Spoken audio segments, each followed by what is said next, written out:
اولاد کے لیے دعائیں پڑھیں گے۔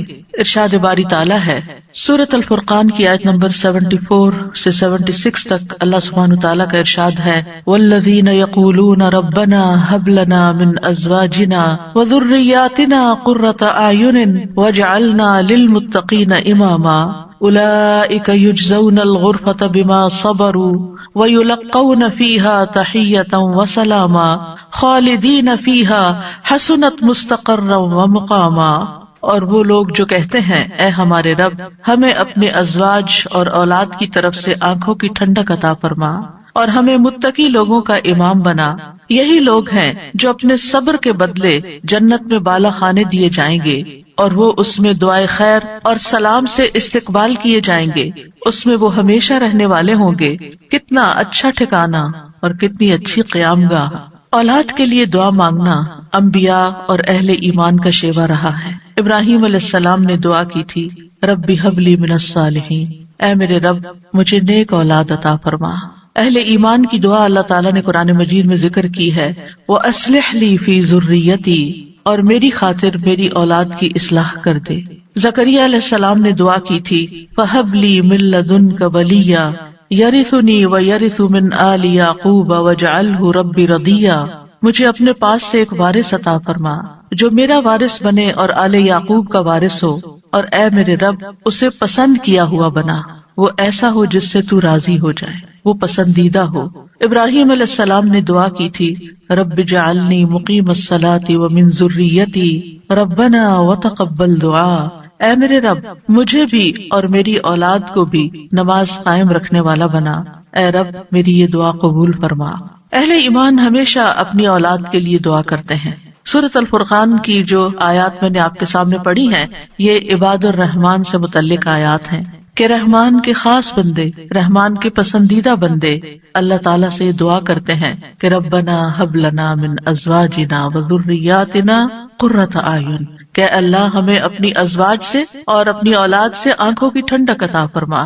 یاد رکھیے یہ دعا ہر صاحب ایمان کا شیوا ہے، ہر مومن کو یہ دعا کرتے رہنا چاہیے، چاہے ہماری اولاد نیک ہی کیوں نہ ہو، چاہے وہ فرما بردار ہی کیوں نہ ہو، چاہے وہ قرآن کی حافظ ہی کیوں نہ ہو، چاہے وہ دین کی عالم ہی کیوں نہ ہو، پھر بھی یہ دعا مانگتے رہنا چاہیے، اس لیے کہ دل رحمان کی دو انگلیوں کے درمیان ہوتا ہے، وہ جیسے چاہے انہیں پھیر سکتا ہے۔ ہمیں نہیں معلوم کہ آج اگر ہماری اولاد دین پر ہے تو کل اس کا مستقبل کیا ہوگا، اس لیے کبھی بھی اس بارے میں بے فکر نہیں ہونا چاہیے۔ نیک سے نیک ترین اولاد بھی ہو، تہجد گزار بھی ہو، صائم اور قائم ہو، لیکن پھر بھی دعا کرتے رہیں۔ اگر آپ کی اولاد نیک ہے تو آپ کی دعائیں ان کی نیکی میں استقامت اور اضافے کا سبب بنے گی، یعنی وہ مزید نیک بنے گی، ان کے اندر مزید استقامت آئے گی، اور پھر اسی طرح ان کا ایمان بھی بڑھے گا۔ اور اگر وہ نیک نہیں ہے اور اگر وہ آپ کی آنکھوں کی ٹھنڈک نہیں ہے تو اس دعا سے انشاءاللہ وہ آپ کی آنکھوں کی ٹھنڈک بنیں گے۔ تو ہم سب کو بھی یہ دعا کرتے رہنا ہے کہ اے اللہ ہماری اولاد کو نیک بنا اور ان کو متقین کا امام بنا، یعنی تقوی والوں کی صحبت میں ہوں اور تقوی والوں میں بھی سب سے آگے ہوں، تقوی والوں کو بھی مزید لیڈ کرنے والے ہوں، ان کی رہنمائی کرنے والے ہوں، اور پھر یہ کہ وہ ہماری آنکھوں کی ٹھنڈک بھی ہوں، یعنی جہاں وہ رب کے پسندیدہ ہوں وہاں وہ ہمارے لیے بھی باعث سکون ہو۔ اس کے ساتھ ساتھ انسان کے لیے لازم ہے کہ وہ اپنی اولاد کی نیک تربیت بھی کرتا رہے، کیونکہ تربیت کی کوشش کرنا جو ہے ایک صبر آزما کام ہے۔ اسی لیے اس آیت کے بعد جو آیت آتی ہے اس میں صبر کرنے والوں کی جزا جنت میں غرفہ بتائی گئی ہے۔ عربوں کے ہاں گھر کے اندر جتنے بھی کمرے ہوتے ہیں ان میں سے سب سے بہترین کمرہ غرفہ کہلاتا ہے، یعنی سب سے اعلیٰ ترین درجہ۔ تو جنت میں بھی جب غرفہ کی بات ہے تو اس سے مطلب کوئی ہائی رائز بلڈنگ نہیں ہے، کیونکہ وہ ایک جگہ پر آتا نا کہ غرفات پر غرفات مبنیہ ہوں گے، تو اس سے مراد یہ ہے کہ جنت کے اعلیٰ ترین مقامات اللہ تعالیٰ ان کو عطا کرے گا جو صبر کے ساتھ تربیت بھی کرتے رہیں گے اور صرف اپنی تربیت اور اپنی کوشش کو کافی نہیں سمجھیں گے بلکہ اللہ تعالیٰ سے دعا بھی کریں گے۔ اور بہت دفعہ ایسا بھی ہوتا ہے کہ ہم تربیت میں پوری کوشش کر لیتے ہیں لیکن اس کا اثر اولاد میں نظر نہیں آتا، اولاد آپ کی ایکسپیکٹیشن پہ پوری نہیں اترتی، آپ جیسے ان کو دیکھنا چاہتے ہیں ویسے وہ نظر نہیں آتے۔ کیا ہم نوح علیہ السلام کی تربیت پہ کوئی شک کریں گے؟ ان کے 4 بیٹے تھے جن میں سے 3 بہترین بیٹے ثابت ہوئے، لیکن ایک بیٹا اپنے ہی راستے پر چل نکلا۔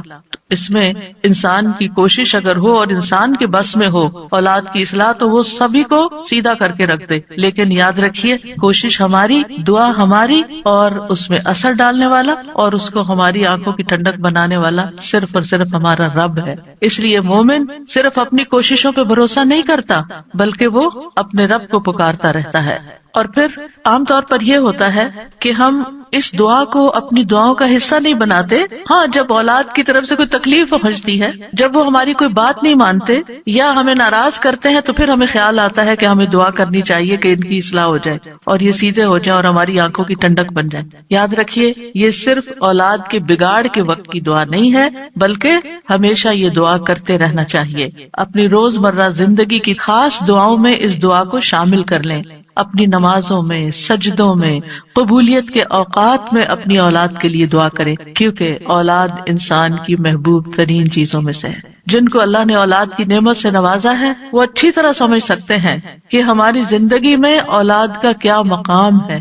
یعنی جب تک انسان والدین نہیں بنتا، ماں باپ نہیں بنتا، وہ اس بات کو سمجھ ہی نہیں سکتا کہ اولاد کیا چیز ہوتی ہے، کیونکہ انسان زندگی میں مختلف چیزوں سے محبت کرتا ہے، مختلف چیزوں کے ساتھ انسان کا لگاؤ ہوتا ہے، مختلف کام یا مختلف چیزیں اس کو پسند آتی ہیں۔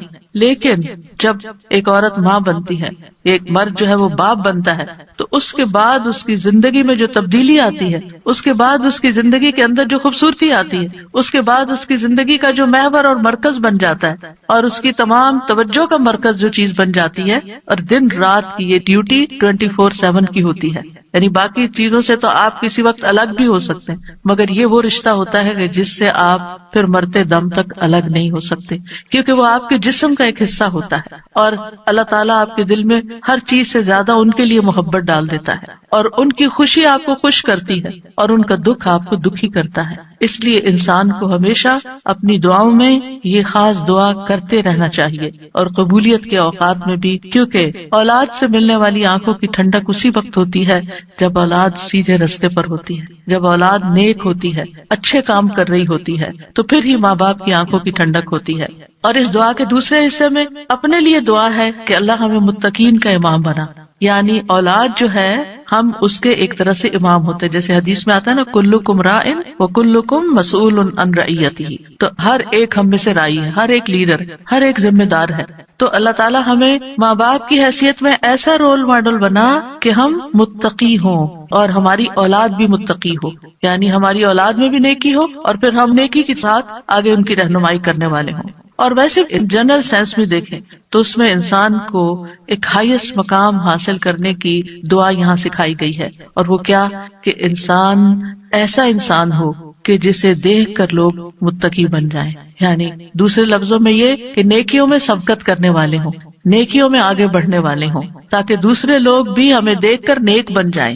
مثلاً اگر ایک مرد اول وقت میں مسجد میں جا کر نماز پڑھتا ہے تو اس کے بچوں پر اس کا کیا امپریشن ہوگا؟ یعنی اگر باپ ذمہ دار ہے تو بچے بھی دیکھ کر کہیں گے کہ ہاں ہمیں بھی یہی کام کرنا ہے، کیونکہ بچے ابتدائی زندگی میں خاص طور پر باپ کو، ماں کو بہت فالو کر رہے ہوتے ہیں۔ پھر اسی طرح اگر آپ کا پڑوسی آپ کو دیکھتا ہے، آپ کے کولیگز آپ کو دیکھتے ہیں کہ آپ کی توجہ سب سے زیادہ کس چیز کی طرف ہے، تو وہ بھی آپ کی دیکھا دیکھی نیکی کے کام میں آگے بڑھتے ہیں۔ آپ صدقہ کرتے ہیں اور کوئی آپ کو دیکھ رہا ہے، آپ کا مقصد نہیں دکھانا، لیکن کسی کو نظر آ جاتا ہے تو آپ کو دیکھ کر وہ بھی شروع کر دیتا ہے، تو آپ اس کے کیا بن گئے؟ امام، یعنی آپ لیڈ کر رہے ہیں، آپ آگے ہیں اور وہ آپ کو فالو کر رہے ہیں۔ تو ہمیں یہ دعا کرنی چاہیے اپنے لیے کہ اللہ ہمیں نیکی کے کاموں کا امام بنا، متقین کا امام بنا۔ تو یہاں ہم دیکھتے ہیں کہ یہ عباد الرحمن کی صفات میں سے ایک صفت ہے، اور وہ کہتے ہیں والذین یقولون ربنا ہب لنا۔ ہب کا لفظ جو ہے یہ ہبہ سے ہے، اور ہبہ کہتے ہیں بلا معاوضہ کوئی چیز دینا۔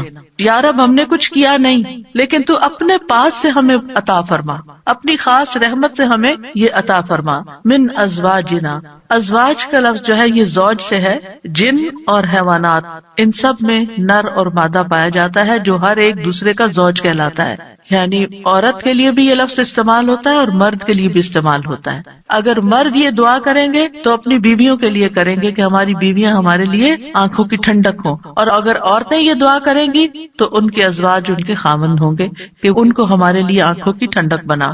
اور ذریات سے مراد ذریت جو ہے صرف اولاد نہیں ہوتی، اولاد کی اولاد بھی ذریت کہلاتی ہے. کیونکہ آپ نے دیکھا ہوگا کہ جب آپ اپنی اولاد کے لیے دعا کرتے ہیں اور وہ کسی قابل ہوتی، بڑی ہوتی، پھر ان کے بچے پیدا ہوتے ہیں تو بعض اوقات اپنے بچوں سے زیادہ بچوں کے بچے پیارے ہو جاتے ہیں، اور اگر وہ نیک بنتے ہیں تو ہمیں آنکھوں کی ٹھنڈک نصیب ہوتی ہے، اور اگر بچوں کے بچوں میں کوئی بگاڑ آ جائے تو آپ ایکولی دکھ اور تکلیف میں مبتلا ہو جاتے ہیں. تو اس لیے یہ بہت جامع دعا ہے کہ ہم صرف اپنے لیے نہیں، اپنے بچوں کے لیے نہیں، بلکہ اپنی نسلوں کے لیے دعا کر رہے ہوتے ہیں. تو ربنا ہب لنا من ازواجنا و ذریاتنا، اور ذریات میں قرۃ اعین، آنکھوں کی ٹھنڈک. آپ کو معلوم ہے کہ آنکھیں ٹھنڈی بھی ہوتی ہیں اور گرم بھی ہوتی ہیں. آنکھوں سے جب آنسو بہتے ہیں، خوشی کے آنسو بہیں تو آنکھیں ٹھنڈی ہوتی ہیں، اور اگر غم کے آنسو ہوں تو آنکھیں گرم ہو جاتی ہیں. تو آنکھوں کی ٹھنڈک کا مطلب ہے خوشی، مسرت. اور پھر یہ کہ آنکھوں کی ٹھنڈک ہو تو انسان پرسکون رہتا ہے، نیند بھی سکون سے آتی ہے. کہ بچوں کی طرف سے اگر انسان کو بے فکری ہو کہ وہ اچھے کام کر رہے ہیں، اچھی جگہ پر ہیں، سیف ہینڈز میں ہیں، تو انسان کے بہت سے غم، دکھ، پریشانیاں ختم ہو جاتی ہیں، وہ بے فکر ہو جاتا ہے. اور پھر اسی طرح یہ ہے کہ جب آنکھوں کی ٹھنڈک ہوتی ہے تو انسان کے دل کو بھی قرار ملتا ہے. یعنی آنکھوں کی ٹھنڈک صرف آنکھوں تک نہیں رہتی، بلکہ آنکھوں سے انسان جو کچھ دیکھتا ہے وہ اس کے دل تک اتر جاتا ہے. ابن عباس کہتے ہیں اس سے مراد ان کی وہ اولاد ہے جو اللہ کی اطاعت کے کام کرے تاکہ دنیا اور آخرت میں انہیں آنکھوں کی ٹھنڈک نصیب ہو. یعنی جو بچے نیک ہوتے ہیں وہ ماں باپ کے لیے ان کی زندگی میں بھی خوشی کا باعث ہوتے ہیں، اور جب ماں باپ فوت ہو جاتے ہیں تو وہ ان کے لیے صدقہ جاریہ بن جاتے ہیں. اور پھر جب قیامت کے دن اٹھیں گے اور اولاد اور والدین کو اللہ سبحانہ تعالیٰ جمع کر دے گا اپنی جنتوں میں، تو یہ وہاں بھی ان کو دیکھ دیکھ کر خوش ہوتے رہیں گے. obviously جو بچے ماں باپ کے ساتھ نہیں جا سکیں گے، جو ماں باپ کا دین چھوڑ گئے یا ان کا راستہ چھوڑ گئے یا نماز روزہ چھوڑ گئے، تو پھر ظاہر ہے کہ وہ بچے چاہے دنیا میں کتنے بھی کامیاب کیوں نہ ہوں، وہ آخرت میں ساتھ نہیں ہوں گے. تو اس لیے جب یہ دعا کرتے ہیں تو اس میں ان کی ہدایت اور صلاح کی دعا بھی آ جاتی ہے. یعنی یہاں اس دعا سے مراد صرف بچوں کا ظاہری حسن اور خوبصورتی اور ان کی دنیا کی کامیابیاں اور دنیا میں ان کا مال و دولت کمانا، یہ بھی ٹھیک ہے، خوشی کی بات ہوتی ہے. بچہ خوبصورت ہو تو ماں باپ کو بہت اچھا لگتا ہے، بچہ اگر کامیاب ہو، کوئی ڈگری کر لے تو ماں باپ کو بہت اچھا لگتا ہے، بچے کو اچھی جاب مل جائے تو ماں باپ بہت خوش ہوتے ہیں. اور جو ماں باپ صرف دنیا کے لیے جیتے اور جن کا مطلب اور مقصد، ایم اور گول صرف دنیا کمانا ہوتا ہے، وہ انہی باتوں پر خوش ہوتے رہتے ہیں. لیکن جو اہل ایمان ہوتے ہیں ان کی خوشی صرف اس چیز میں نہیں ہوتی، ان کی خوشی اولاد کی نیکی میں ہوتی ہے کہ ہماری اولاد نیک ہو. تو جب ہم یہ کہتے ہیں کہ ہمیں آنکھوں کی ٹھنڈک عطا کر، تو اس سے مطلب یہ ہوتا ہے کہ اللہ وہ تیرے اطاعت گزار ہوں، فرما بردار ہوں، خیر اور بھلائی کے کاموں میں آگے جانے والے ہوں، اللہ کی عبادت اچھے طریقے سے کرنے والے ہوں، گناہوں اور حرام کاموں سے بچنے والے ہوں. اور وجعلنا للمتقین اماما، کہ اللہ ہمارے ماتحت جتنے بھی لوگ ہیں وہ سب متقی ہوں. یعنی ایک طرف اولاد کے لیے دعا اور دوسری طرف ان لوگوں کے لیے جو ہمیں فالو کرتے ہیں یا جن کے اوپر ہم ذمہ دار بنائے گئے ہیں کہ یا اللہ ان کے اندر بھی تقویٰ پیدا کر دے. یعنی ہماری اولاد تو نیک ہو، لیکن آپ کے ساتھ جو لوگ کام کر رہے ہیں،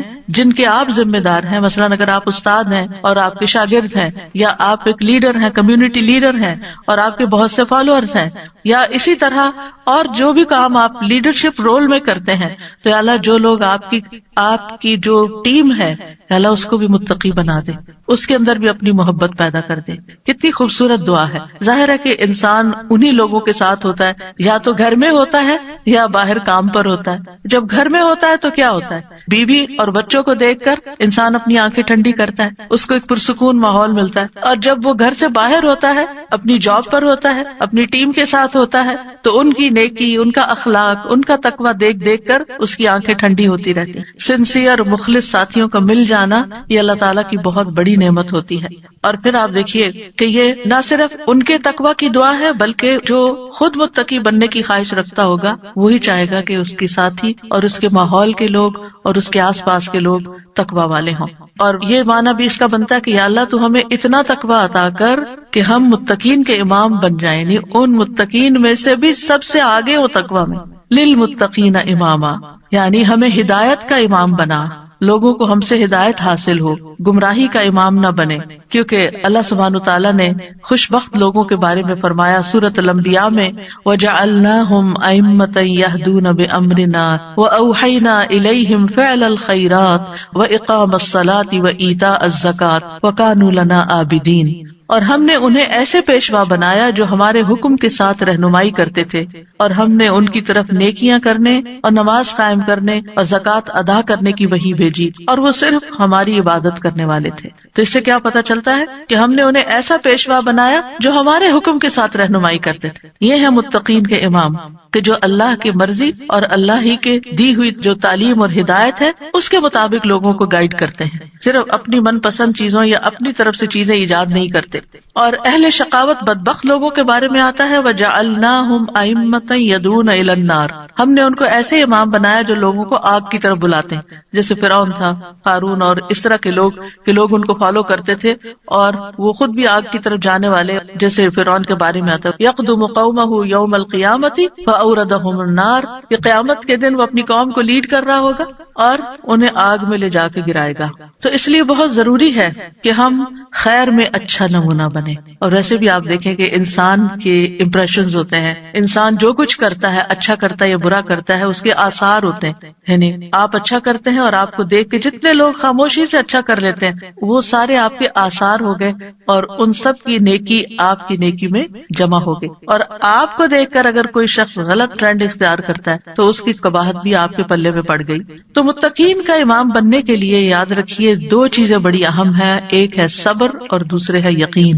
صبر اور یقین، یہ دو چیزیں ہوں تو یہ مقام حاصل کیا جا سکتا ہے. اللہ تعالیٰ فرماتے ہیں وَجَعَلْنَا مِنْهُمْ أَئِمَّةً يَهْدُونَ بِأَمْرِنَا لَمَّا صَبَرُوا وَكَانُوا بِآيَاتِنَا يُوقِنُونَ. اور جب انہوں نے صبر کیا تو ہم نے ان میں سے ایسے امام بنائے جو ہمارے حکم سے رہنمائی کرتے تھے اور وہ ہماری آیات پر یقین رکھتے تھے. یاد رکھیے ایک بچے کی تربیت صبر آزما کام ہوتا ہے، اور اس کے بارے میں ہوپ فل رہنا بھی بڑا ضروری ہوتا ہے. کیونکہ اگر ہم صبر کا دامن چھوڑ دیں اور یہ کہے کہ یہ تو ماننے والے نہیں اور یہ ہماری سنتے نہیں، ٹھیک ہے جو چاہیں کریں، اور ان کو کھلی چھٹی دے دیں، تو وہ تو بگاڑ کی آخری حد کو پہنچ جائیں گے. آپ کھلی چھٹی دے دیں گے نہیں، آپ کو اچھے اخلاق کے ساتھ رویے کے ساتھ وقتاً فوقتاً ان کی اصلاح کا کام کرتے رہنا ہے. اور یہ صبر آزما کام ہے. یعنی بعض اوقات آپ کا دل اندر سے کٹ رہا ہوگا، آپ شدید غصے کا شکار ہوں گے، شدید نفرت کا شکار ہوں گے ان کے کسی غلط کام پر، لیکن آپ اس کا ایسا اظہار نہیں کریں گے کہ جس سے وہ ہمیشہ کے لیے آپ کو خیر بات کہہ کے چلے جائیں اور آپ سے کٹ جائیں. کیونکہ آپ دیکھیں بہت سے بچے ایسے ہوتے ہیں جو ماں باپ کی نیگنگ سے اور ماں باپ کی بد اخلاقی اور بدسلوکی سے پھر وہ ہمیشہ کے لیے ان کو چھوڑ ہی جاتے ہیں. تو ایسا کوئی طریقہ اختیار نہیں کرنا کہ جس سے وہ دور ہوں، بلکہ محبت کے ساتھ. یعنی اگر ان کے اندر آپ دیکھتے ہیں کچھ چیزیں ایسی ہیں جو درست نہیں، تو محبت کے ساتھ اور صبر کے ساتھ دعائیں کرتے کرتے ان کی اصلاح کرتے جائیں. ہو سکتا ہے آپ اپنی زندگی میں نہ دیکھیں وہ دن جس کو آپ دیکھنا چاہتے ہیں، لیکن مرنے کے بعد آپ کو ان کی دعائیں پہنچ رہی ہیں، آپ کی وہ محنت ضائع نہیں جائے گی. تو لما صبروا، صبر کرنا بہت ضروری ہے. اور پھر یہ ہے کہ ان کی طرف سے جتنی بھی آزمائشیں آئیں، ان کی طرف سے جو تکلیفیں آپ کو پہنچے، کیونکہ جو بھی ماں باپ بنتے ہیں وہ سب جانتے ہیں کہ اولاد کی طرف سے بعض اوقات آنکھوں کی ٹھنڈک سے زیادہ تکلیفیں ہی پہنچتی. یعنی وہ آپ کا مقام نہیں سمجھتے جب تک وہ خود ماں باپ نہیں بنتے. ان کو سمجھ نہیں آتی کہ ماں باپ کا مقام کیا ہے اور ماں باپ کی تکلیف کیا ہے. لہٰذا ایسے تمام مواقع پر صبر سے کام لینا ہے. اور دوسرا یہ کہ یقین رکھنا ہے، بے یقینی سے دعا نہیں کرنی. یقین رکھنا ہے کہ اللہ میری دعائیں سنتا ہے اور وہ ضرور سنے گا.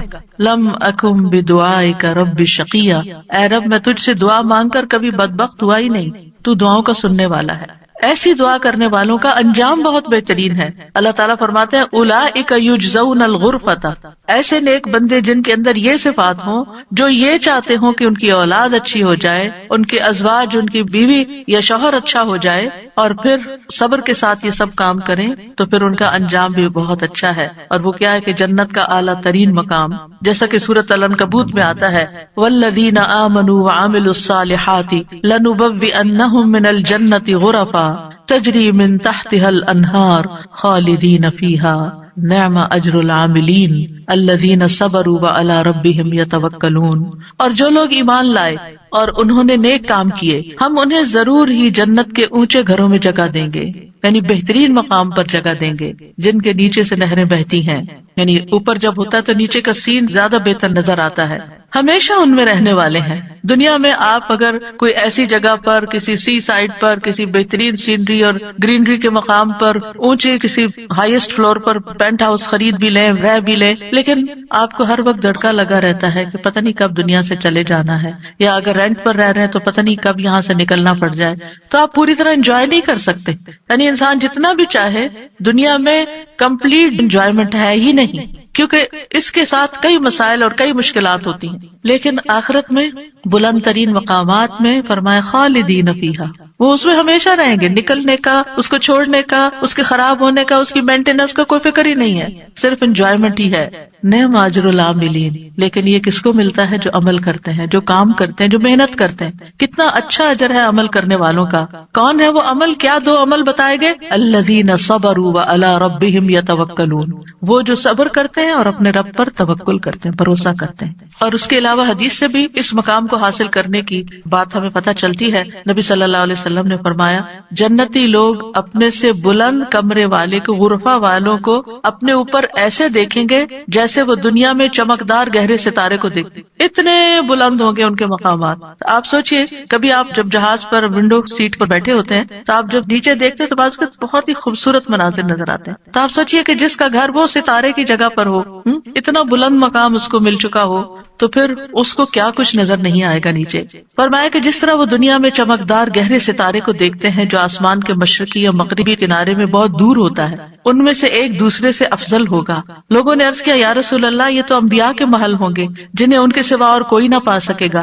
آپ نے فرمایا نہیں، اس ذات کی قسم جس کے ہاتھ میں میری جان ہے، یہ ان لوگوں کے لیے ہے جو اللہ پر ایمان لائے اور انبیاء کی تصدیق کی۔ ایک اور روایت میں آتا ہے بے شک جنت میں ایسے غرف ہیں جنتی ان کے باہر والے حصے کو اندر سے دیکھ سکیں گے اور اندر والے حصے کو باہر سے دیکھ سکیں گے۔ اللہ نے یہ ایسے شخص کے لیے تیار کیے ہیں جو لوگوں کو کھانا کھلائے اور سلام عام کرے اور رات کو نماز ادا کرے جب لوگ سو رہے ہیں۔ اور الحمدللہ رمضان ایسا مہینہ ہوتا ہے کہ جس میں آپ یہ تینوں کام کر سکتے ہیں۔ آپ کی ہرس ہوتی ہے کہ زیادہ سے زیادہ لوگوں کو افطار کرایا جائے، زیادہ سے زیادہ لوگوں تک راشن پہنچایا جائے، یعنی ان کو کھلایا جائے۔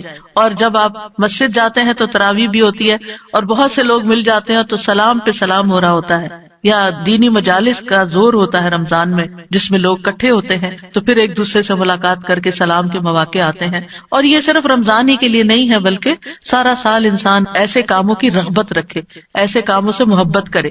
اور ان کی جنت میں وہ کیا ہوگا؟ وَيُلَقَّوْنَ فِيهَا تَحِيَّةً وَسَلَامًا، وہاں ان کو سلام اور دعا دی جائے گی۔ تحیہ کہتے ہیں زندگی کی دعا دینا، یعنی ان کے استقبال کے لیے ایسے فرشتے موجود ہوں گے جو انہیں سلام بھی کریں گے اور سلامتی کی دعائیں بھی دیں گے۔ جب کوئی سلامتی کی دعا آپ کو دیتا ہے تو کتنا دل خوش ہوتا ہے۔ تو وہاں فرشتے ان کو دعائیں دے رہے ہوں گے، اور پھر آپس میں جب ملاقاتیں ہوں گی جنتیوں کی تب بھی سلام دعا ہو رہی ہوگی۔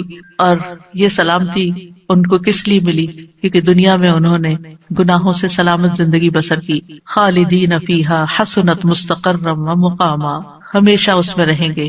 کتنا خوبصورت ٹھکانہ، کتنا اچھا مقام۔ یاد رکھیے یہ دعا گھروں کی اصلاح کی بنیاد رکھتی ہے۔ اس میں صرف اولاد ہی نہیں بلکہ ازواج بھی، یعنی شوہر اور بیوی۔ آج آپ دیکھیں کہ ہر دوسرے گھر کا یہ مسئلہ بنا ہوا ہے کہ گھر میں میاں بیوی کی لڑائیاں جاری ہیں۔ اس سے ایک دوسرے کے اندر ایک بے چینی، اداسی، پریشانی، کاموں میں رکاوٹ اور کتنی بے شمار خرابیاں، اور سب سے بڑی بات یہ کہ آپ اپنی اولاد کے لیے ایک بہترین نمونہ ہوتے ہیں۔ آپ صرف آپس میں نہیں لڑتے بلکہ اپنے بچوں کو ایک برا نمونہ پیش کر کے ان کی زندگیوں کو بھی جہنم بناتے ہیں۔ اور پھر آپ دیکھیے کہ کوئی اور انسان ناراض ہو جائے تو اس سے انسان کو اتنی تکلیف نہیں ہوتی. حتیٰ کہ اگر ماں باپ بھی ناراض ہوتے ہیں نا تو انسان اتنی پرواہ نہیں کرتا، لیکن اگر شوہر بیوی سے یا بیوی شوہر سے ناراض ہو تو انسان کی غم کی انتہا ہوتی ہے. کسی چیز میں دل نہیں لگتا، پریشانی چھا جاتی ہے اور ہر چیز بے مزہ ہو جاتی. چاہے خوبصورت ترین محل میں آپ رہتے ہو، خوبصورت ترین لباس آپ پہنتے ہو، بہترین کھانے آپ کھاتے ہو، لیکن اگر میاں بیوی کا آپس میں پیار نہیں ہے، آپس میں اتفاق نہیں ہے، آپس میں ایک دوسرے سے خوش نہیں ہے، تو زندگی کی کوئی خوشی نہیں ہوتی. تو اس لیے بہت ضروری ہے کہ اس دعا سے کام لیا جائے، اور جہاں کہیں تھوڑے بہت بھی پرابلمز ہیں وہ بھی انشاءاللہ حل ہو جائیں گے، اور جہاں بڑے مسائل ہیں اور جہاں مسائل نہیں بھی وہاں بھی یہ دعا پڑھی جائے تاکہ گھروں کے اندر ایک خوبصورتی آئے. یعنی اللہ تعالیٰ نے ہمیں منع تو نہیں کیا کہ دنیا میں ہم محبت سے زندگی نہ گزاریں، یعنی ہمیں دنیا میں بھی محبت چاہیے، آپس کی اتفاق اور پیار چاہیے. ایک محبت جو ہوتی ہے وہ انسان کی ضرورت ہوتی ہے، ایک دوسرے کی کیئر کرنا ایک ضرورت ہوتی ہے ہر انسان کی. اور اللہ سبحانہ وتعالیٰ نے جوڑے بنائے کیوں ہیں؟ قرآن مجید میں اللہ تعالیٰ فرماتے ہیں وَمِنْ آيَاتِهِ أَنْ خَلَقَ لَكُم مِّنْ أَنفُسِكُمْ أَزْوَاجًا لِتَسْكُنُوا إِلَيْهَا وَجَعَلَ بَيْنَكُم مَّوَدَّةً وَرَحْمَةً إِنَّ فِي ذَلِكَ لَآيَاتٍ لِقَوْمٍ يَتَفَكَّرُونَ. اور اس کی نشانیوں میں سے ایک یہ ہے کہ اس نے تمہاری ہی جنس سے تمہارے جوڑے پیدا کیے یا بیویاں پیدا کی تاکہ تم ان کے پاس سکون حاصل کرو، اور تمہارے درمیان محبت اور رحمت پیدا کر دی. غور و فکر کرنے والوں کے لیے اس میں کئی نشانیاں ہیں. تو اللہ سبحانہ وتعالیٰ نے شادی کا مقصد کیا رکھا ہے؟ سکون کا حصول. اور اگر شادی کے بعد انسان کا پہلا سکون بھی جاتا رہے اور سکون ہی لٹ جائے اور تکلیف اور پریشانی ہر وقت رہے تو اس نے کیا پایا؟ تو شادی کا مقصد ہی بہت ہو گیا. ٹھیک ہے، شادی کے اور بھی کئی مقاصد ہو سکتے ہیں، لیکن سب سے بنیادی اور اول مقصد اللہ تعالیٰ نے کیا رکھا ہے اس رشتے کے اندر؟ ایک دوسرے سے سکون، مودت اور رحمت. ایک دوسرے سے محبت بھی کریں اور ایک دوسرے پر رحم بھی کریں، ایک دوسرے کی کیئر کریں، ایک دوسرے کا خیال رکھیں، ایک دوسرے کی ضرورت کو پہچانیں. صرف خود غرضی نہ ہو کہ میری مرضی، میرا مقصد، میرا مطلب اور میں جو چاہوں صرف وہ ہو میرے پاس. نہیں، یہ بھی دیکھنا ہوگا کہ دوسرا کیا چاہتا ہے. اور جن کپلز کو یہ سمجھ آ جاتی ہے کہ دوسرے کی خواہش کیا ہے اور وہ دوسرے کی خواہش کو پورا کرنے کی کوشش کرتے ہیں تو لازماً دوسرا بھی پھر ان کی خواہش پوری کرتا ہے اور ایک خوشگوار زندگی وجود میں آتی ہے. اسی طرح اللہ تعالیٰ نے سورۃ النحل میں بھی فرمایا وَاللَّهُ جَعَلَ لَكُم مِّنْ أَنفُسِكُمْ أَزْوَاجًا وَجَعَلَ لَكُم مِّنْ أَزْوَاجِكُمْ بَنِينَ وَحَفَدَةً وَرَزَقَكُم مِّنَ الطَّيِّبَاتِ أَفَبِالْبَاطِلِ يُؤْمِنُونَ وَبِنِعْمَةِ اللَّهِ هُمْ يَكْفُرُونَ. اور اللہ نے تمہارے لیے تمہارے نفسوں سے بیویاں پیدا کی اور تمہارے لیے تمہاری بیویوں سے بیٹے اور پوتے پیدا کیے، یعنی اللہ نے ان سے تمہیں اولاد دی اور اس نے تمہیں پاکیزہ چیزوں سے رزق عطا کیا. کیا پھر بھی وہ باطل پر ایمان لاتے ہیں اور اللہ کی نعمت کا انکار کرتے ہیں، یعنی اللہ تعالیٰ کی نعمتوں کی ناشکری کرتے ہیں؟ تو یاد رکھیے کہ گھروں کی اصلاح کا انحصار ازواج کی اصلاح پر ہے، آپس کے اتفاق پر ہے، اور اولاد کی اصلاح سے پہلے ازواج کی اصلاح کی بات ہے. ابن علان کہتے ہیں کہ یہ دعا یعنی ازواج کے بارے میں شروع ہوتی ہے، کیونکہ اگر ازواج کی اصلاح ہو تو اولاد کی اصلاح ہوتی ہے. یعنی شوہر یا بیوی کی اصلاح ہو جائے، وہ ایک دوسرے کے لیے آنکھوں کی ٹھنڈک ہو، تو اولاد خود بخود آنکھوں کی ٹھنڈک ہوتی چلی جائے گی. اور آنکھوں کی ٹھنڈک سے مراد یہ نہیں ہے صرف کہ ایک شوہر اپنی بیوی کو زیادہ خوبصورت دیکھے یا تندرست دیکھے، بلکہ اس حال میں دیکھے کہ وہ اللہ کی فرما بردار ہو. کیونکہ ایک حدیث میں آتا ہے کہ دنیا متاع ہے اور دنیا کی سب سے بہترین متاع نیک بیوی ہے.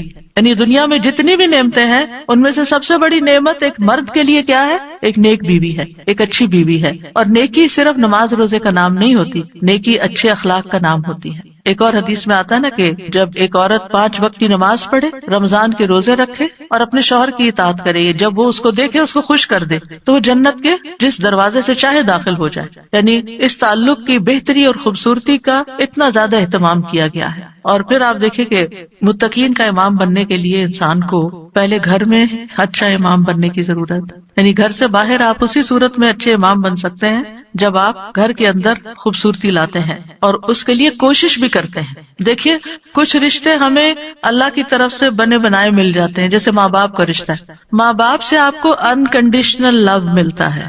آپ اچھا کریں، آپ برا کریں، آپ ان کو خوش کریں، آپ ان کو ستائیں، آپ ان کے قریب ہوں، آپ ان سے دور ہوں، وہ آپ سے محبت کرتے ہی رہیں گے. آپ زندہ ہوں، آپ مر جائیں، ہر صورت میں محبت کرتے ہیں. آپ نے دیکھا ان ماؤں کو جن کا کوئی بچہ فوت ہو جائے تو وہ زندہ کو بھول گئے اسی کو یاد کرتی رہتی ہیں جو چلا گیا ہے. قریب ہو تب بھی محبت کرتے ہیں، دور ہو تب بھی محبت کرتے ہیں. ماں باپ کی محبت انکنڈیشنل، لیکن ازواج کی محبت کنڈیشنل ہوتی ہے. اگر آپ اچھے اخلاق کا مظاہرہ کریں گے، اچھے انسان بن کر رہیں گے تو آپ کی محبت بڑھتی جائے گی. لیکن اگر آپ اپنے اخلاق کو کھو دیں گے تو پھر اس محبت میں کمی آنی شروع ہو جائے گی. تو کچھ رشتے بنے بنائے ہوتے ہیں اور کچھ کو بنانا پڑتا ہے، ان کی مینٹیننس کرنی پڑتی ہے. یاد رکھیے شادی جو ہے یہ انبیاء کا طریقہ ہے، نیک لوگوں کا طریقہ ہے، ہمارے دین کا شعار ہے. نکاح جو ہے وہ نصف ایمان ہے، یعنی ہمارے دین میں کرسچینٹی کی طرح یہ نہیں ہے کہ آپ شادی نہیں کریں، آپ نن بن جائیں، آپ فقیر بن جائیں اور آپ زیادہ نیک ہیں. نہیں، آپ شادی کر کے زیادہ نیکی کما سکتے ہیں. یعنی اسلام جو ہے وہ فطری ضروریات کو مد نظر رکھتا ہے. اللہ تعالیٰ فرماتے ہیں یقیناً آپ سے پہلے بھی ہم نے کئی رسولوں کو بھیجا اور ہم نے ان کے لیے بیویاں اور اولاد بنائی. یعنی پیغمبر بھی بیویوں والے اور اولادوں والے تھے. نبی صلی اللہ علیہ وسلم نے فرمایا نکاح میری سنت ہے، بس جو میری سنت پر عمل نہیں کرتا وہ مجھ سے نہیں. تم لوگ شادی کیا کرو، یعنی شادی کرنا بھی ایک نیکی کا کام ہے، عبادت ہے، کیونکہ میں تمہاری تعداد کی بنا پر سابقہ امتوں سے کثرت تعداد میں مقابلہ کروں گا. ایک اور روایت سے پتہ چلتا ہے کہ شادی نہ کرنے والا نبی صلی اللہ علیہ وسلم کے طریقے سے منہ موڑنے والا ہے. آپ کو یاد ہوگا کہ وہ 3 صحابہ جو نبی صلی اللہ علیہ وسلم کی ایبسنس میں حضرت عائشہ کے پاس پوچھنے گئے تھے کہ آپ کے اعمال کیا ہیں، تو جب انہوں نے بتایا تو انہوں نے کہا وہ تو اللہ کے نبی ہیں، تو اس لیے ایک نے کہا میں کبھی گوشت نہیں کھاؤں گا، دوسرے نے کہا میں کبھی رات کو نہیں سوؤں گا، تیسرے نے کہا میں کبھی شادی نہیں کروں گا. تو نبی صلی اللہ علیہ وسلم کو جب یہ باتیں پتہ چلی تو آپ نے اللہ تعالیٰ کی حمد و ثنا کی اور فرمایا ان لوگوں کو کیا ہو گیا ہے جنہوں نے ایسی اور ایسی باتیں کہی ہیں. میں رات میں نوافل بھی پڑھتا ہوں، سوتا بھی ہوں، نفلی روزہ رکھتا ہوں اور چھوڑ بھی دیتا ہوں، نکاح بھی کرتا ہوں، بس جو شخص میرے طریقے سے منہ موڑے گا وہ مجھ سے نہیں، یعنی وہ میری امت میں سے نہیں ہے جو میرے اس طریقے کو پسند نہ کرے.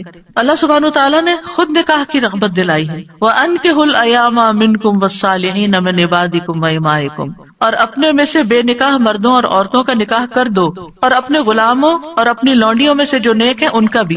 نکاح میں دیر کیوں کرتے ہیں عام طور پر؟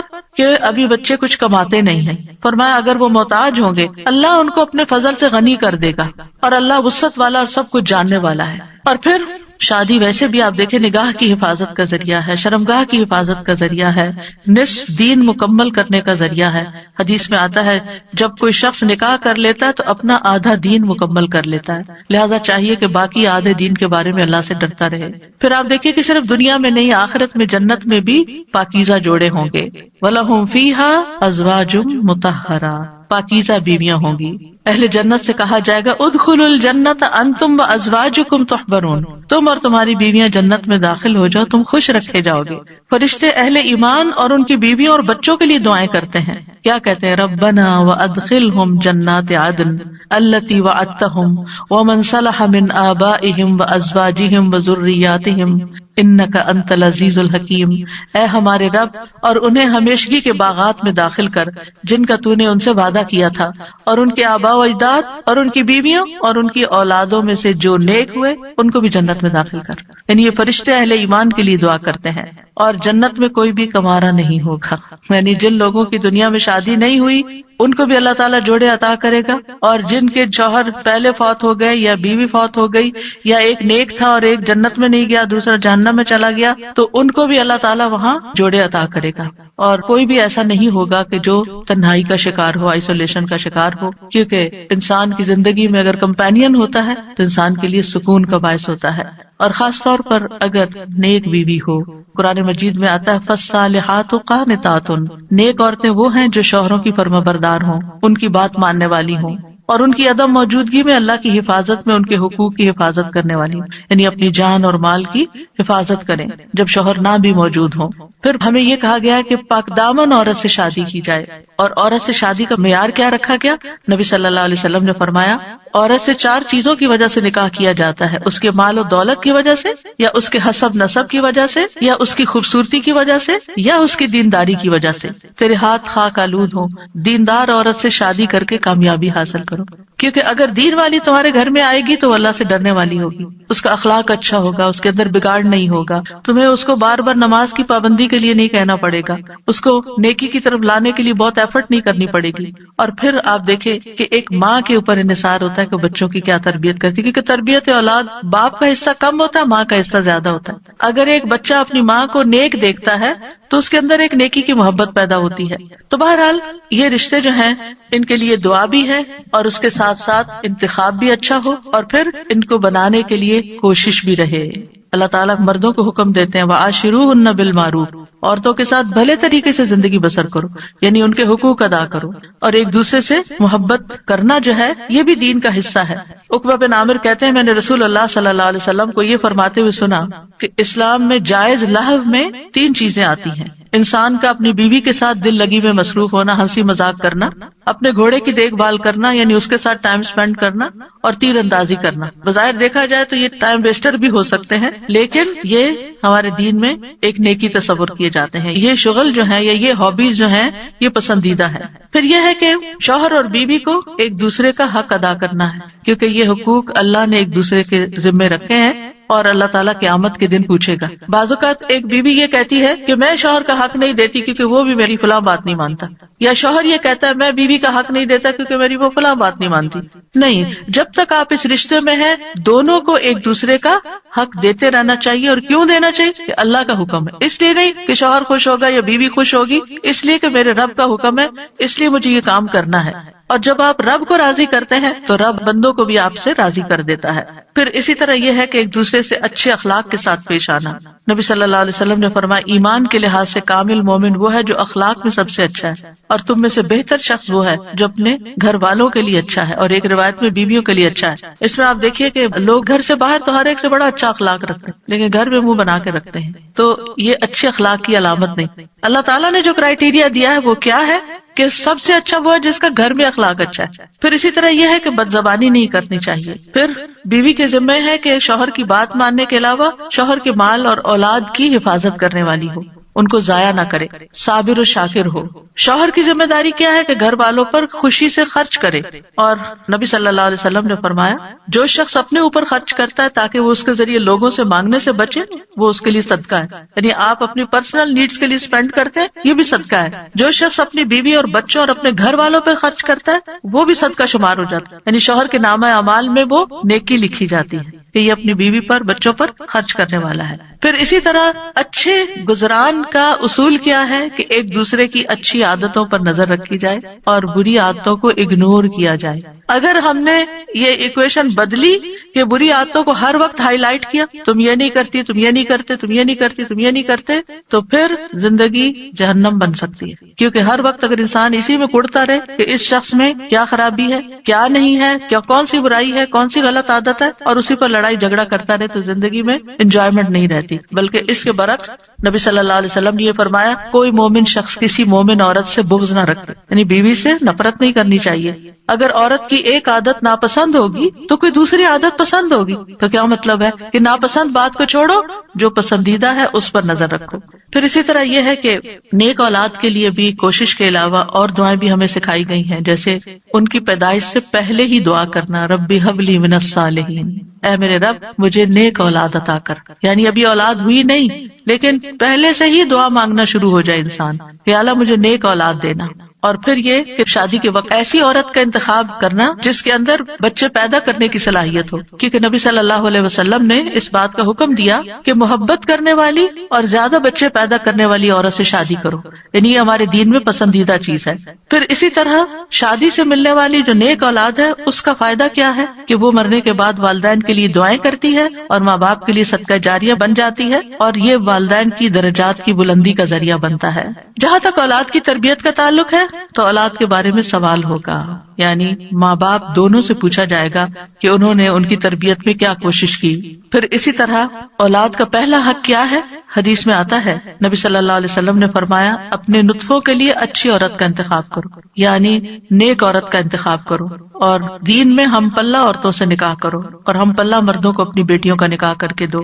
پھر اسی طرح اچھے باپ کا انتخاب، رسول اللہ صلی اللہ علیہ وسلم نے فرمایا جب ایسا شخص تمہارے پاس نکاح کا پیغام بھیجے جس کے دین اور اخلاق سے تم مطمئن ہو تو اس سے اپنی بیٹی کا نکاح کرو، یعنی اوباش آوارہ لڑکے ہوں تو پھر ان کے ساتھ شادی نہیں کرو، کیونکہ شادی کے بعد کیا ہوگا، آپ کی بیٹی کو مصیبت میں ڈال دے گا۔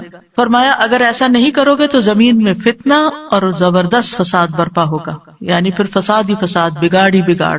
پھر اسی طرح ولادت سے پہلے شیطان سے حفاظت کی دعا سکھائی گئی کہ جب شوہر بیوی ایک دوسرے سے ملیں تو دعا پڑھیں، جیسے حضرت مریم کی والدہ نے دعا پڑھی تھی وَإِنِّي أُعِيذُهَا بِكَ وَذُرِّيَّتَهَا مِنَ الشَّيْطَانِ الرَّجِيمِ۔ کتنی خوبصورت دعا ہے کہ اللہ میں اس بچی کو بھی اور اس کی آئندہ آنے والی ذریت کو بھی تیری پناہ میں دیتی ہوں شیطان سے بچا کر۔ پھر یہ کہ بچوں کو سب سے پہلے توحید سکھانی چاہیے، بچپن سے ہی بچوں کے اندر اللہ کا ڈر پیدا کرنا چاہیے، دین کی تعلیم سیکھنے میں رغبت دلانی چاہیے، اچھے اخلاق کی تعلیم دینی چاہیے، ہر چیز کے مینر سکھانے چاہیے، اور پھر اس کے لیے اگر سرزنش بھی کرنی پڑے، ڈانٹنا بھی پڑے تو اس میں بھی کوئی حرج نہیں ہے۔ اپنے ساتھ نیک کاموں میں شامل کرنا چاہیے، جیسے ابراہیم علیہ السلام نے کیا کیا تھا، کعبہ کی تعمیر میں کس کو ساتھ شامل کیا تھا، اسماعیل علیہ السلام۔ پھر اولاد کے درمیان عدل کرنا چاہیے، بچوں سے پیار کرنا چاہیے، کچھ ماں باپ بچوں سے پیار نہیں کرتے، ایسے والدین کی مذمت کی گئی ہے۔ پھر اولاد کے بالغ ہو جانے کے بعد ان کی شادی بھی کرنی چاہیے، یعنی اس بات کی بھی فکر ہونی چاہیے۔ ابن عباس کہا کرتے تھے جس کو اللہ بیٹا عطا کرے اس کو چاہیے کہ اس کا اچھا نام رکھے، اس کی اچھی تربیت کرے، جب وہ بالغ ہو تو اس کی شادی کر دے۔ سعید بن عاص کہا کرتے تھے اگر میں اپنے بچے کو قرآن کی تعلیم دے دوں، اس کو حج کروا دوں، اس کی شادی کر دوں تو میں نے اس کا حق ادا کر دیا اور میرا جو اس پر حق ہے وہ باقی ہے۔ یعنی بچوں کے اوپر حق پھر بھی باقی رہیں، لیکن ماں باپ نے اپنا فرض پورا کر دیا اگر یہ 3 کام کر لیے۔ کون سے؟ قرآن کی تعلیم دے دی، حج کروا دیا، شادی کر دی، اس کے بعد وہ اپنے ذمہ دار خود ہیں۔ لیکن بچوں کے اوپر ماں باپ کی ذمہ داری مرتے دم تک رہتی ہے۔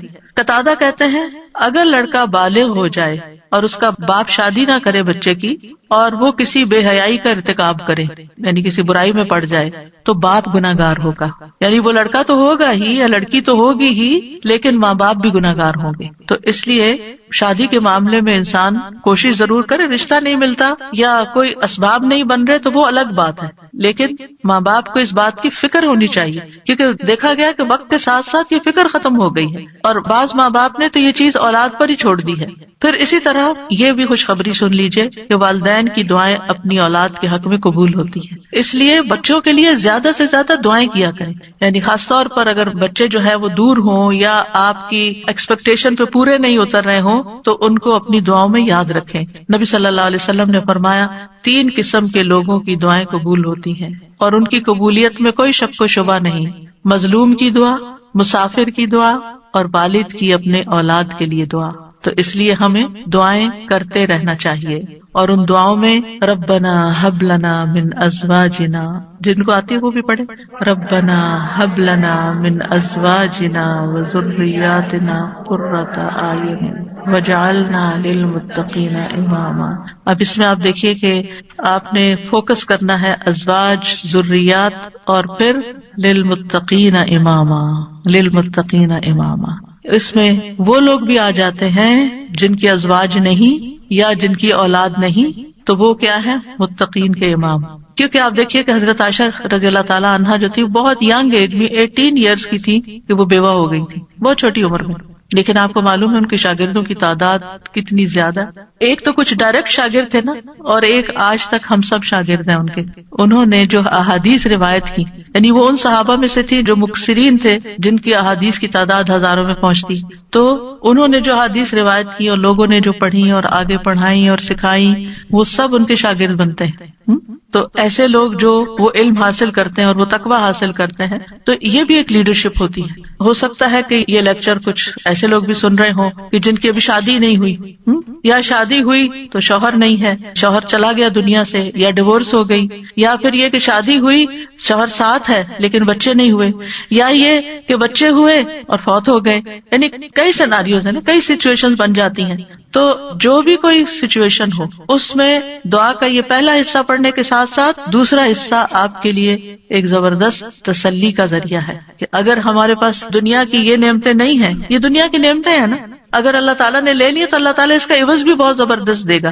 تو اللہ نے جو دوسری اپرچونٹیز اور جو دوسرے مواقع رکھے ہیں ان سے ہمیں فائدہ اٹھانا چاہیے اور ایسے کام کرنے چاہیے اور ایسے کاموں میں اپنا وقت لگانا چاہیے. اور خاص طور پر میں ان خواتین سے کہوں گی جن کے بچے بڑے ہو چکے ہیں، جو اپنے بچوں سے فارغ ہو چکی ہیں اور اللہ تعالیٰ نے ان کو صحت جیسی نعمت عطا کر رکھی ہے، ان کو وقت دے رکھا ہے، ان کو مال دے رکھا ہے، وہ اپنے وقت کو کمیونٹی سروسز میں ضرور لگائیں. یعنی اگر تعلیم ہے ان کے پاس تو دوسروں کو تعلیم دیں، اور اگر ان کے پاس کوئی سکلز ہیں تو وہ دوسروں کو سکلز سکھائیں، اور اگر کسی بھی قسم کا کوئی والنٹیئر ورک وہ کر سکتے ہیں تو اپنے آپ کو خود آفر کریں. تو ہو سکتا ہے کہ جہاں پر آپ آفر کریں وہاں آپ کے لیے کوئی اپرچونٹی موجود ہو اور آپ نیک کام میں حصہ لے لیں. اور اس کا یہ مطلب نہیں کہ یہ صرف فارغ لوگوں کا کام ہوتا ہے کہ وہ دین کی خدمت کرتے رہیں. صحابہ کرام نے اپنی ازواج اور اولاد کے ساتھ بھی یہ کام کیا ہے.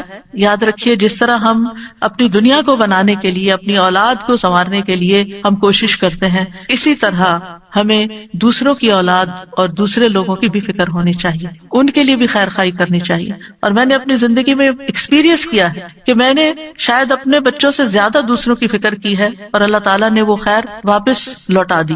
یعنی اپنی اولاد کو شاید اتنا وقت جتنا ایک عام ایوریج ماں باپ دیتے ہیں اتنا شاید نہ دے سکی، لیکن الحمدللہ اللہ سبحانہ وتعالیٰ نے وہ خیر قبول کی اور میرے بچوں کو بھی ہدایت دے دی. تو ایسا نہیں ہوتا کہ جب ہم خیر بانٹتے ہیں تو خود خیر سے محروم ہو جاتے ہیں. کوئی امتحان آزمائش تو ہو سکتی ہے.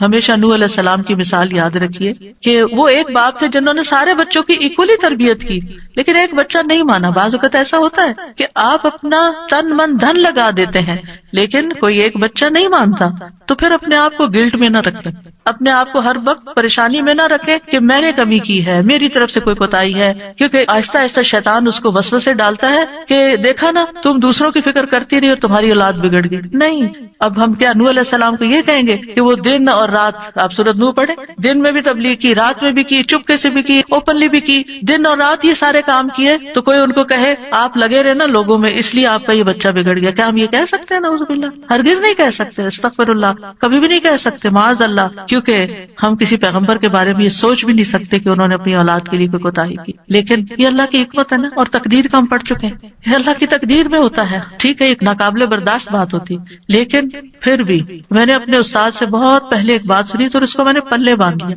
انہوں نے کہا تھا، تفسیر کی کلاس میں تفسیر پڑھاتے تھے ہمیں ماسٹرز میں، انہوں نے کہا کہ اگر آپ چاہتے ہیں نا آپ کا بچہ کھائے، کیونکہ مائیں بڑی پریشان رہتی بچہ کھاتا نہیں ہے، آپ دوسروں کے بچوں کو کھلائیں. آپ کا بچہ دودھ نہیں پیتا، آپ بچوں میں دودھ بانٹیں. آپ کا بچہ سیکھتا نہیں، تعلیم نہیں آ سکتا، تو آپ اوروں کے بچوں کو پڑھائیں. جو خیر آپ دوسروں کو دیں گے وہ خیر آپ پر واپس آئے گی. ان احسنتم احسنتم لانفسکم، یہ نہیں ہو سکتا کہ آپ دوسروں کے لیے بھلا کریں اور اللہ تعالیٰ آپ کو چھوڑ دے. ان تنصروا اللہ ینصرکم ویثبت اقدامکم، دین کی مدد کرنا اللہ کی مدد حاصل کرنے کا ذریعہ ہے اور ثابت قدمی کا، دین پر ثابت قدمی کا. کیونکہ آپ دیکھیے اگر آپ پاور ہاؤس سے اپنے گھر کی بجلی کا کنیکشن کاٹ دیتے ہیں تو کیا ہوتا ہے؟ آپ کا گھر اندھیرے میں چلا جاتا ہے. قرآن سے، قرآن والوں سے، قرآن کی مجالس سے اگر آپ اپنے آپ کو یہ کہہ کے پیچھے کر لیتے ہیں کہ میں اپنے بچوں کی تربیت کر رہی ہوں تو یہ ایک دھوکہ ہوگا، کیونکہ ایسے بچوں کی تربیت نہیں ہوتی. اگر آپ کا دل خالی ہے اور آپ کے اندر ایمان بھرا ہوا نہیں ہے، اگر آپ کے اندر یقین نہیں ہے، اگر آپ ایک اچھے رول ماڈل نہیں ہے، اور یہ ساری چیزیں آپ کو قرآن سے جڑے رہنے سے ملتی ہیں، قرآن والوں سے جڑے رہنے سے ملتی ہیں، تو پھر آپ اپنے بچے کی تربیت خالی خولی کہاں سے کریں گے؟ آپ 24 گھنٹے بھی اپنے بچے پہ اینک لگا کے رکھے نا کہ میں اس پہ توجہ کر رہی ہوں، ہدایت پھر بھی اللہ نے دینی. لیکن جب آپ اللہ کا کام کریں گے تو انشاءاللہ اللہ تعالیٰ آپ کے بچوں کو ضرور ہدایت دے، وہ آپ کو تنہا نہیں چھوڑے گا. اور اگر پھر بھی ان کو ہدایت نہیں ملتی تو معلوم نہیں اللہ کی کیا حکمت ہے جو ہمیں نہیں پتا. ہمیں نہیں پتا، ہو سکتا ہے کسی ایک بچے کی تکلیف ہمارے اللہ کے ساتھ جڑے رہنے کا ذریعہ بن جائے. بعض اوقات ایسا ہوتا ہے نا کہ ساری نعمتیں ملی ہوتی، سارے بچے بہت آؤٹ اسٹینڈنگ ہوتے ہیں، ایک بچہ پڑھ کے ہی نہیں دیتا. میری اپنی ایک رشتے دار ہے ماشاءاللہ 6 بچے ان کے 5 ڈاکٹر ہیں، ایک نہیں بنی، تو اب اللہ کی مرضی نا، باپ بھی ڈاکٹر، سارا گھرانہ ڈاکٹرز کا، لیکن جو نہیں بنی اب وہ سارا وقت اپنے آپ کو کوسے، شاید میں نے اس کی تربیت میں کوئی کمی کی، شاید میں نے اس کو صحیح سے نہیں پڑھایا، نہیں بھائی اس کی نہیں تھی دلچسپی، ہر کوئی ڈاکٹر نہیں بننا چاہتا، ہر کوئی دین کا عالم نہیں بننا چاہتا، ہر کوئی وہ کام نہیں کرنا چاہتا جو آپ اس کے لیے سجیسٹ کر رہے ہیں، اس کی اپنی ایک سوچ ہے، اس کی اپنی ایک رائے ہے، تو اس میں بچوں کو مارجن بھی دیں، اس میں تھوڑی سی آزادی بھی دیں اور ان کے لیے خوب دعائیں کریں، کیونکہ جب ہماری زندگی میں کوئی مشکل آ جاتی ہے نا، کوئی آزمائش آ جاتی ہے، تو پھر کیا ہوتا ہے، ہم اللہ سے اور قریب ہو جاتے ہیں۔ بعض اوقات پتہ کیا ہوتا ہے، ہم نماز کے ساتھ چند نوافل پڑھ لینا ایکسٹرا، اور چند نفلی روزے رکھ لینا، اور حج کے ساتھ عمرہ بھی کر لیں، پھر ہم اپنے آپ کو کیا سمجھنے لگتے ہیں، ہم بہت نیک ہو گئے، ہم نے بہت اچھے اچھے کام کر لیے ہیں، لیکن ہوتا کیا ہے کہ ابھی کمی ہوتی ہے کہیں اور ہمیں پتہ نہیں ہوتا، اتنے میں اللہ کی طرف سے کوئی آزمائش آ جاتی ہے، پھر جو ہماری دعاؤں میں رونا ہوتا ہے، اور پھر جو ہماری دعاؤں میں اخلاص ہوتا ہے، اور پھر جو ہماری دعاؤں میں اصرار ہوتا ہے اور تکرار ہوتا ہے اور ہمارا تڑپنا ہوتا ہے، وہ اس سے پہلے نماز روزہ حج زکوٰۃ کسی چیز میں نہیں تھا۔ ہم آزمائش کے ساتھ جتنے اللہ کی طرف جاتے ہیں، نعمتوں کے ساتھ اتنے نہیں جاتے، یہ مانی ہوئی بات ہے، ہم سب کا تجربہ ہے۔ تو اس لیے بہت ضروری ہے کہ ہم کوشش کریں اور اس کے ساتھ ساتھ اللہ سے دعا کرتے رہیں، وَجَعَلْنَا لِلْمُتَّقِينَ إِمَامًا، اللہ ہمیں متقی ساتھی دے، متقی دوست دے، متقی اٹھنے بیٹھنے والے دے، ایسے لوگوں میں اٹھے بیٹھے ملے جلیں اور ان کی رہنمائی کریں کہ جو تقوی والے ہوں، تاکہ ہمارے تقوی میں بھی اضافہ ہوتا چلا جائے، کیونکہ انسان اپنے ماحول کی پیداوار ہوتا ہے، جس طرح کے دوستوں میں جس طرح کے لوگوں میں وہ رہتا ہے ویسی ہی سوچ اس کی بننا شروع ہو جاتی ہے۔ اور پھر ابراہیم علیہ السلام کی دعا بھی کہ ربی حب لی من الصالحین، کہ اللہ اپنے پاس سے ہی صالح بچہ دے دے، میں تو نیک بنانے سے رہا، اور یہ ابراہیم علیہ السلام مانگ رہے ہیں، اور اللہ سبحانہ وتعالیٰ نے پھر ان کو کیسی نیک اولاد عطا کی۔ اسماعیل علیہ السلام کتنے فرما بردار تھے، اسحاق علیہ السلام کتنے غلام علیم تھے، علم والے، اور ان کی نسل میں بھی علم آیا۔ اور پھر آپ دیکھیے کہ ابراہیم علیہ السلام نے یہاں صرف یہ نہیں کہا کہ ربی حب لی من الصالحین، بلکہ اس سے پہلے ایک بات کہی تھی، وہ کیا تھی؟ سورہ صافات میں وقال انی ذاہب الی ربی سیہدین، میں اپنے رب کی طرف جا رہا ہوں، میں رب کا بن رہا ہوں، وہ مجھے ہدایت دے گا۔ پھر مانگا اللہ مجھے نیک اولاد بھی دے۔ ہم کیا کرتے ہیں، ہم خود تو نیک بنتے نہیں، انی ذاہب الی ربی کرتے نہیں، نہ نیکی کی طرف جاتے ہیں، نہ نیک کام کرتے ہیں، نہ دین کا کام کرتے ہیں، اور پھر ہم کہتے ہیں اللہ مجھے نیک اولاد دے، میری اولاد کو نیک بنا دے۔ یہ کیسے ہوگا؟ پہلے آپ خود تو بنے، پہلے آپ خود تو وہ کام کریں کہ جو آپ کو کر کے دکھانے ہیں بچے کو کہ ایسے نیک کام کرتے ہیں۔ اور پھر آپ دیکھیں کہ ابن جریر طبری کہتے ہیں کہ ابراہیم علیہ السلام کی دعا یہ تھی کہ اللہ مجھے اپنی طرف سے ایسا بیٹا عطا کر جو نیک لوگوں میں سے ہو، ایسے لوگ جو تیری اطاعت کرتے ہیں، تیری نافرمانی نہیں کرتے، زمین میں اصلاح کے کام کرتے ہیں اور زمین میں فساد برپا نہیں کرتے، یعنی مجھے ایسی اولاد چاہیے۔ اس سے یہ بات بھی پتہ چلتی ہے کہ انسان خواہ کتنا ہی قدر و منزلت والا ہو، خلیل اللہ ہی کیوں نہ ہو، پھر بھی وہ اللہ کا محتاج ہے، پھر بھی وہ اللہ تعالیٰ سے دعائیں کرے کہ ربی حب لی من الصالحین۔ اور اصلاح کی اپنی ایک اہمیت ہے، یعنی صرف اولاد نہیں مانگی بلکہ نیک اولاد مانگی، کیونکہ صرف اولاد آپ کے لیے مصیبت کا سبب ہو سکتی ہے، اور نیک اولاد آپ کے لیے آنکھوں کی ٹھنڈک کا سبب ہوگی۔ اور پھر یہ کہ ابراہیم علیہ السلام کی دعاؤں میں وَمِن ذُرِّيَّتِنَا أُمَّةً مُسْلِمَةً لَكَ، سبحان اللہ، اتنی بڑی دعا مانگ لی، یعنی صرف نیک اولاد نہیں بلکہ ہماری ذریات، یعنی اولاد کی اولاد، اولاد کی اولاد، اولاد کی اولاد، اس میں ایک امت مسلمہ پیدا کرتے۔ کتنے خوبصورت الفاظ کا چناؤ تھا۔ پہلے حبلی کہا، اللہ تحفہ چاہیے تیری طرف سے، ہدیہ چاہیے، ہبہ چاہیے، میں نے کچھ نہیں کیا، مجھے تیری طرف سے عنایت چاہیے کہ تو مجھے ایسا بیٹا عطا کر دے کہ جس کے اندر فطرت میں اندر خیر ہو، اندر نیکی ہو، اور بڑا ہو کے وہ اچھے کام کرے۔ اور پھر صرف یہ نہیں، وَمِن ذُرِّيَّتِنَا أُمَّةً مُسْلِمَةً لَكَ، اللہ ہماری اولاد میں سے ایسے لوگ پیدا کر جو تیرے فرما بردار مسلمۃ لک ہوں۔ اور پھر آپ دیکھیے کہ کس طرح اللہ سبحانہ وتعالیٰ نے ابراہیم علیہ السلام کو نوازا۔ سبحان اللہ، ابو الانبیاء ہے، انبیاء کے باپ ہیں۔ اور پھر آپ دیکھیے کہ جتنے بھی الہامی مذاہب ہیں، کرسچینٹی ہے یا جوڈازم ہے، اسلام ہے، ان سب کے وہی لیڈر ہیں۔ اللہ تعالیٰ نے کہا تھا نا، انی جاعلک للناس اماما، یا ابراہیم میں تمہیں لوگوں کا امام بنانے والا ہوں۔ اور کس طرح پھر اللہ تعالیٰ نے ان کو امام بنایا۔ پھر اسی طرح اگر اولاد نہ ہوتی ہو تو پھر یہ دعا کرتے ہیں، رب لا تذرنی فردا وانت خیر الوارثین، اے میرے رب تو مجھے اکیلا نہ چھوڑ، تو ہی سب وارثوں میں سے بہتر وارث ہے۔ یہ زکریا علیہ السلام کی دعا تھی کہ رب لا تذرنی فردا وانت خیر الوارثین، تو اللہ نے دعا قبول کر لی. فاستجبنا لہ ووہبنا لہ یحییٰ، ہبہ ہے یہاں بھی، اور ہم نے اس کو یحییٰ عطا کیا. واصلحنا لہ زوجہ، اور اس کی بیوی کی اصلاح کر دی. کیوں؟ انہم کانوا یسارعون فی الخیرات، کیونکہ وہ نیکیوں میں سبقت کرتے تھے، نیکیوں میں دوڑ دوڑ کے جاتے تھے. ویدعوننا رغبا ورہبا، اور وہ ہمیں رغبت اور رہبت، امید اور خوف کے ساتھ پکارتے تھے. وکانوا لنا خاشعین، یہ تین چیزیں دعاؤں کی قبولیت کا ذریعہ ہیں. نیکی کے کاموں میں تیز جانا، جلدی کرنا، سستی نہ کرنا. یسارعون، سرعت سے ہے یہ لفظ، کہ ان انبیاء کی دعائیں کیوں قبول ہوئی؟ کیونکہ وہ نیکی کے کاموں میں تیزی دکھاتے تھے. دوسرے دعائیں کرتے تھے. وَيَدْعُونَنَا رَغَبًا وَرَهَبًا، یعنی کوشش بھی کرنی ہے، بھاگنا بھی ہے اللہ کی طرف، اور دوسرے دعائیں کرنی ہے. اور تیسرے تکبر میں نہیں آنا. وَكَانُوا لَنَا خَاشِعِينَ، وہ ہمارے لیے خشوع کرنے والے تھے. ابن قیم کہتے ہیں نیک اعمال کرنا اور اس کی طرف سبقت لے جانا دعا کی قبولیت کے بڑے اسباب میں سے ہے، اسی لیے اللہ تعالیٰ نے ان کی دعائیں قبول کر لی. پھر ایک اور دعا ہے جو حضرت زکریا علیہ السلام نے ہی مانگی. رب ہب لی من لدنک ذریۃ طیبہ انک سمیع الدعاء، اے میرے رب مجھے اپنی طرف سے نیک اور پاکیزہ اولاد عطا فرما، بے شک تو ہی دعائیں سننے والا ہے. یعنی ہبہ وہ ہوتا ہے نا جو بغیر معاوضے کے خوش دلی اور احسان کے طور پر کسی کو کوئی چیز دے دی جائے. یعنی ایک ہبہ ہوتا ہے کہ ہدیہ ہوتا ہے، ایک صدقہ ہوتا ہے. تو صدقہ وہ ہوتا ہے جس سے آخرت کا اجر و ثواب چاہیے، اور ہدیہ وہ ہوتا ہے جس سے تحفہ دینے والے اور جس کو تحفہ دیا گیا اس کے درمیان محبت پیدا کرنا مقصود ہوتا ہے. یعنی ہدیہ محبت کے لیے ہوتا ہے، اور ہبہ جو ہے وہ کسی مقصد کے لیے ہوتا ہے. ہبہ وہ چیز ہوتی ہے کہ جس کو ہبہ کی جاتی ہے صرف اس کا فائدہ مطلوب ہوتا ہے. ٹھیک ہے، مطلب یہ تھا کہ اللہ مجھے اپنے پاس سے ایسا ہدیہ دے جو بغیر کسی عوض کے، میری بغیر کسی کوشش اور محنت کے ہو، تو بس تو آپ عطا کر دے. من لدن کا، اپنے پاس سے دے دے، کیونکہ تیرے پاس تو سب کچھ ہے. اور پھر ذریۃ طیبہ دے جو اپنے اقوال و افعال میں پاک ہو، جسموں میں پاک ہو. انک سمیع الدعاء، آپ تو دعائیں سننے والے. یہ محبت اور رحمت کو کھینچ لانے والی بات ہے. تو دعا کرنا جو ہے انبیاء کی سنت ہے. اور پھر اللہ کی جگہ یا اللہ کہنے کی بجائے رب بھی کہا گیا ہے، رب کو وسیلہ بنا کر دعا کی گئی ہے. اسی لیے آپ دیکھیں انبیاء کی ساری دعائیں ربنا سے شروع ہوتی ہیں یا ربی سے شروع ہوتی ہیں. اور پھر صرف اولاد نہیں، نیک اولاد، اور پھر اولاد کو نیک بنانے کے اسباب بھی. اور پھر یہ یقین کہ دعا تقدیر کو بدل دیتی ہے. حضرت زکریا انتہائی بوڑھے تھے لیکن انہوں نے یقین سے دعا کی. اور پھر ابراہیم علیہ السلام کی دعا، رب اجعلنی مقیم الصلاۃ ومن ذریتی ربنا وتقبل دعا، اے میرے رب مجھے بھی اور میری اولاد کو بھی نماز قائم رکھنے والا بنا. اے میرے رب میری یہ دعا قبول فرما.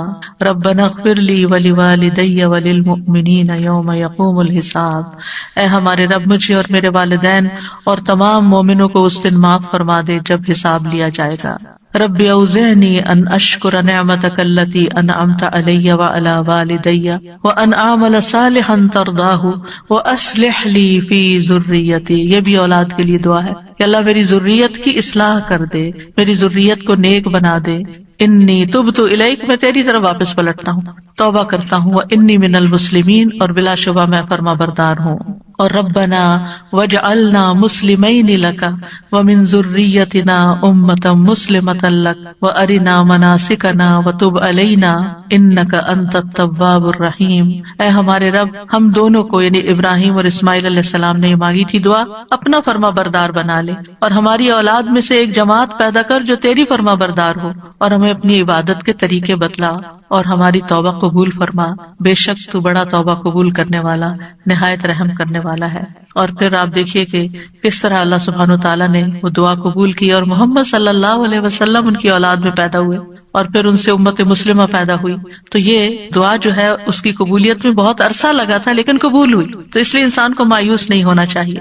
اور اسی طرح یہ دعا جو مسنون دعا ہے، اللہم انی اعوذ بک من جار السوء ومن زوج تشیبنی قبل المشیب ومن ولد یکون علی ربا ومن مال یکون علی عذابا ومن خلیل ماکر عینہ ترانی وقلبہ یرعانی ان رأى حسنۃ دفنها واذا رأى سیئۃ اذاعها. اے اللہ میں تیری پناہ طلب کرتا ہوں برے پڑوسی سے، برا نیبر نہیں ہو، اور ایسے ساتھی سے، زوج سے، شوہر یا بیوی ایک دوسرے کے لیے، جو مجھے بڑھاپے سے پہلے بوڑھا کرتے، یعنی پریشان کر کر کے، اور ایسی اولاد سے جو مجھ پہ آقا بن بیٹھے، یعنی مجھ پہ اپنا حکم چلائے.